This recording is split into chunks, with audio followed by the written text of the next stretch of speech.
Boa noite, pessoal, tudo bem? Hoje nós vamos iniciar aqui a aula 5, dia 26/5/2020. Vamos continuar aí com a nossa aula de controlador lógico programável. Bom, a agenda do dia vai ser a revisão. Nós iremos aí dar uma pincelada aí na aula de ontem.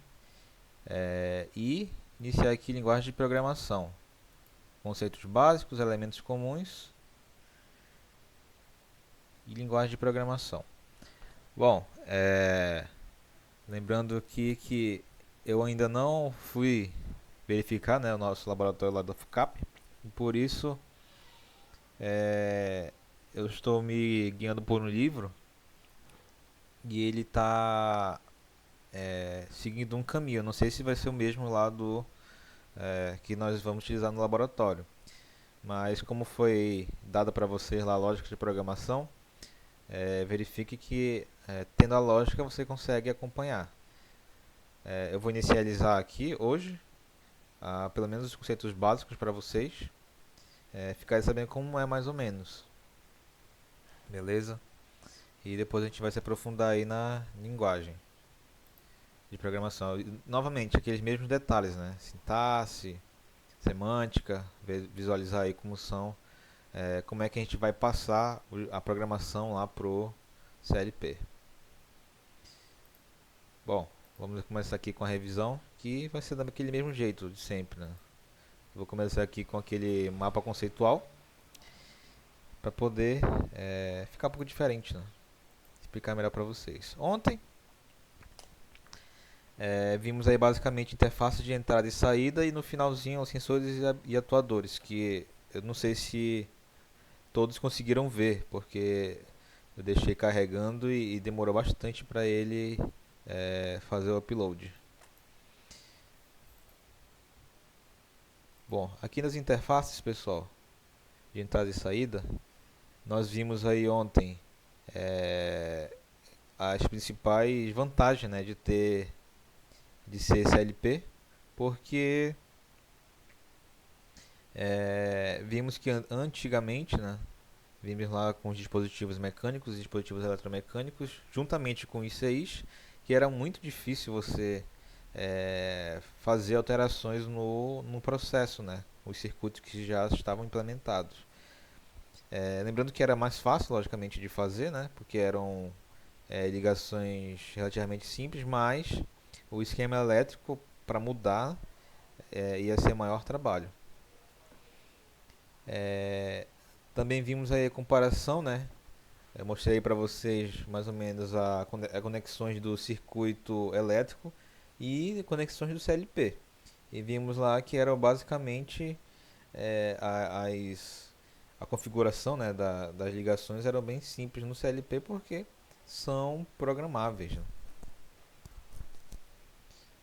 Vimos também aí pontos de entrada. Dentro desses pontos de entrada, pessoal, temos a entrada digital e a entrada analógica. A entrada digital, a gente viu aí que eram os botões, né? Botão para acionar e fazer algum processo, né? E as entradas analógicas que no caso eram feitas de uma forma que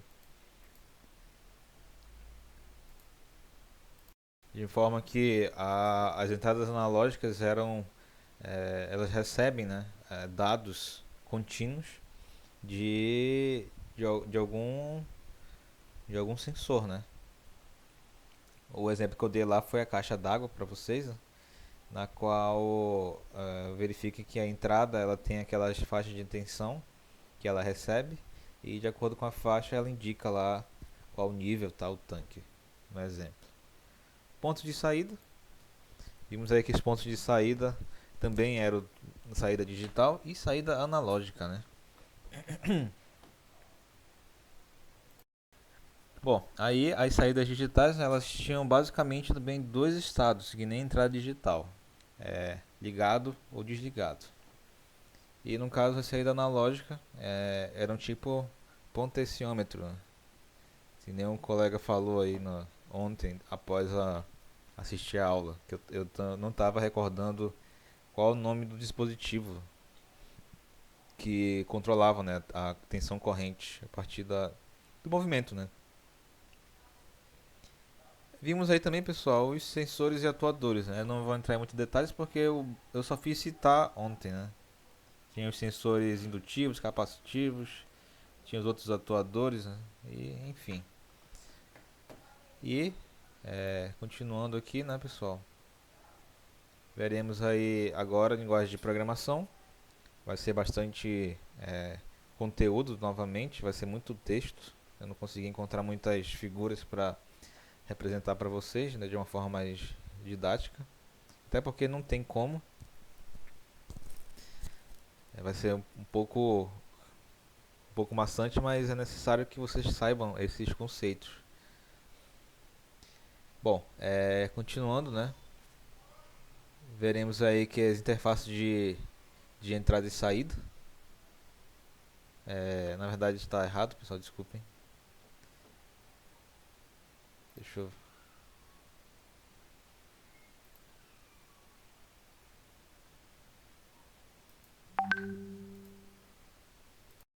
Bom, pessoal, continuando aqui, né? Eu deixei um slide aí da aula anterior aqui. Bom, iniciando aqui definições básicas, né? Temos aqui um cenário. Esse cenário, imagine que um gerente deseja passar instruções a um operador de determinado processo. Se ambos falam português, as instruções típicas poderiam ser ligar o motor, né? Desligar o motor, some dois valores, subtraia dois valores, acenda a lâmpada, apague a lâmpada. E, no caso, liga a sirene e assim por diante, pessoal. Verifiquem que há uma comunicação entre eles por dois motivos. O operador sabe quais são esses comandos e estão falando português. Beleza?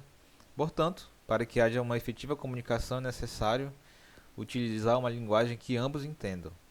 Os efeitos seriam os mesmos se as instruções fossem dadas em japonês, desde que ambos, logicamente, entendessem. Então, pessoal, isso aqui é o início aí de alguns conceitos de linguagem de programação novamente. Observe que nós vimos isso daí lá na aula de programação, vimos aí de novo na microcontroladores e agora nós veremos em CLP1. Mas verifiquem que são contextos diferentes, né?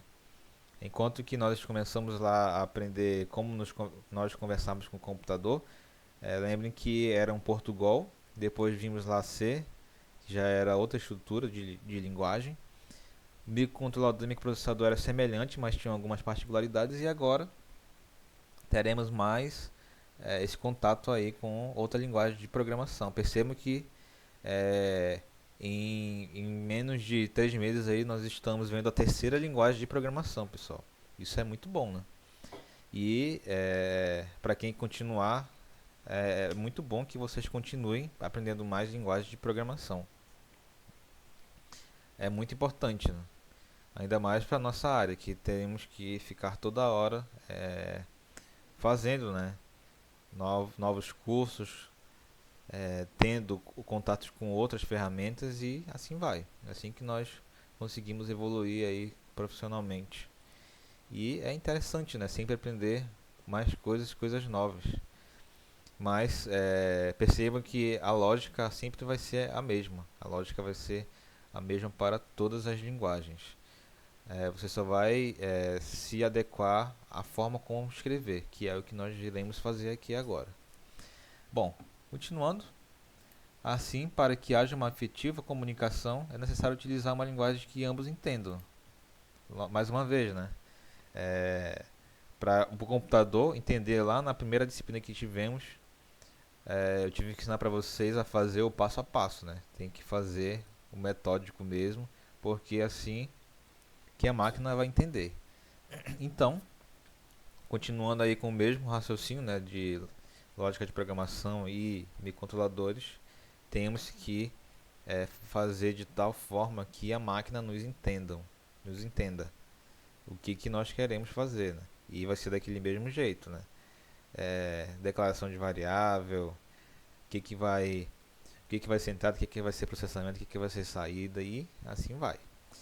Vamos lá, né? Os efeitos seriam os mesmos se as instruções fossem dadas em japonês e ambos entendessem. Eu estou repetindo novamente, né? Porque desculpem aí que eu acho que eu me confundi aqui, mas vamos lá, né? A linguagem é um meio de transmissão de informação entre dois ou mais elementos com capacidade de se comunicarem. Bom, aí nós temos aí esses primeiros esses conceitos que vocês já viram, né? Mas logicamente que em outro contexto. Veremos aqui que na computação, né? Nós vimos isso daqui lá em instruções, microprocessadores, microcontroladores, né? Define-se instrução como um comando que permite a um sistema com capacidade computacional realizar determinada operação. Então, as instruções, pessoal, é, são as linhas de comando aí que a gente programa, né, as nossas máquinas. E aqui tem outra definição, né? Linguagem de programação.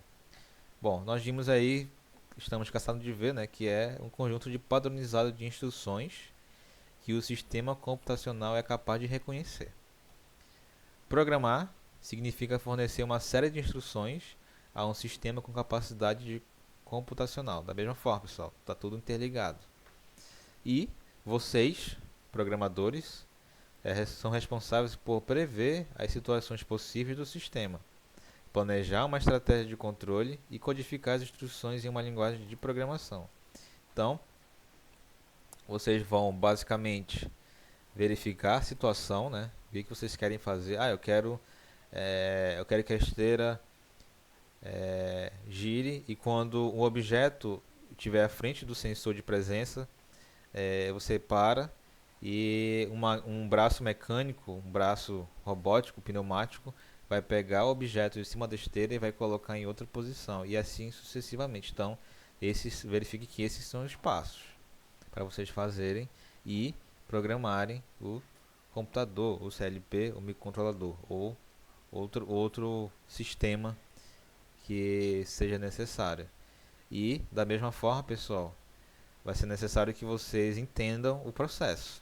E para entender o processo é papel e caneta na mão, é foto, é aquele problema novamente, né? De atravessar a rua para comprar comida no supermercado, mas vocês têm que visualizar todo o cenário. O que vai ser, o que é mais seguro, o que é mais seguro e rápido. O rápido é você atravessar a rua movimentada. O seguro é você ir pelo semáforo faixa de pedestre. Então, tem que ser analisado tudo isso aí novamente. Então, voltamos lá para a primeira disciplina que tivemos aí, para a parte de análise. Então, temos que fazer análise, temos que verificar o processo, o problema e tentar resolver aí da melhor forma possível. Logicamente, respeitando aí todas as limitações físicas, né, no que diz respeito aí a esquema elétrico, a circuito, entre outros aí que com certeza vai ser envolvido. E as instruções, né? Cada CLP vai ter aí um conjunto limitado de instruções e deve ser também considerado tudo isso, beleza? Continuando, né? Aí chegamos aí, pessoal, à norma IEC 61131 dígito 3. Essa norma, ela iniciou por vários motivos, mas eu acho que os principais são aqui, ó. A programação dos controladores lógicos programáveis é atualmente mais simples e flexível do que antes. Observando que a gente está falando já de CLP, pessoal. Então, desde a criação dos CLPs, cada fabricante, vamos dizer assim, tinha aí sua forma de programar, tinha as suas padronizações internas. E também tinha a evolução, né? Pois foram desenvolvidas ou aperfeiçoadas várias linguagens proprietárias, né? Então cada marca fabricante tinha sua linguagem própria, incluindo variações de linguagem ladder e de linguagem de lista de instruções, né? Que nós veremos isso aqui nesse livro, pessoal. A inexistência de normas em relação às linguagens de programação dos CLPs fez surgir inúmeras variantes destas ao longo do tempo, todas diferentes entre si. E isso, pessoal, era muito ruim. Por quê? Porque havia um desperdício, né, de dinheiro e recursos humanos para as empresas. Mas o que justifica isso? Era porque, pessoal, os funcionários, né, os operadores acabavam ficando especialistas em uma coisa só, né? E como foi falado aí anteriormente, cada fabricante tinha a sua forma de programar, tinha os seus métodos, os seus passo a passos. E quando você deixava só uma marca de CLP, né, na fábrica, os funcionários só sabiam mexer naquele CLP. E no caso, se fosse necessário você expandir a linha de produção ou você sabe que o equipamento eletrônico ele fica obsoleto muito rápido, né? Naquela época não era tanto, mas hoje é muito rápido. Então, naquela época, quando ficava obsoleto, tinha que trocar por outros equipamentos CLP e eram outras instruções, outros métodos. Então, a empresa tinha que investir novamente nos funcionários para eles serem treinados, tinha que investir no software e no hardware. Então, como foi falado aqui, era um desperdício, né, de dinheiro e recursos humanos. O que vocês sabem que numa empresa é muito ruim, né? Então, ah, como foi falado, né, quando a empresa necessitava trocar os CLPs antigos, eles tinham toda essa dor de cabeça. E então, pessoal, felizmente, a comunidade industrial internacional reconheceu que era necessário estabelecer um padrão aberto para os CLPs, e visando a uniformização dos procedimentos dos diversos fabricantes. Então, tal qual muitas coisas, né, no mundo foram sendo padronizadas para poder facilitar aí o acesso de todos. E aí foi criado o grupo de trabalho, né, IEC, que faz parte aqui da norma, né, que significa International Electrotechnical Commission, Comissão de Eletrotécnica Internacional, em português, para estabelecer normas a todo o ciclo de desenvolvimento dos CLPs. E assim, pessoal, incluindo o projeto de hardware, instalação, teste, documentação, programação e comunicação. Tudo foi padronizado e assim todos conseguiram ter a visão de que é dessa forma que vai ser feito, né? Então, você já resolver aqueles problemas de padronização dos CLPs, beleza? E como qualquer outra ferramenta, né, foi evoluindo e no início da década de 90 o IEC publicou várias partes da norma IEC 1131, que cobre o ciclo de vida completo dos CLPs. Essa norma ela foi considerada um marco nos CLPs. E depois de algum tempo, depois de várias revisões, ele recebeu aí o número IEC 611-31. E depois veio aí a terceira parte, que é que nós estamos, né? E trata das linguagens de programação, com o objetivo de simplificar a análise desses programas. Beleza? Eu vou parar por aqui, que ainda vou continuar. E também já deu tempo, né? Suficiente.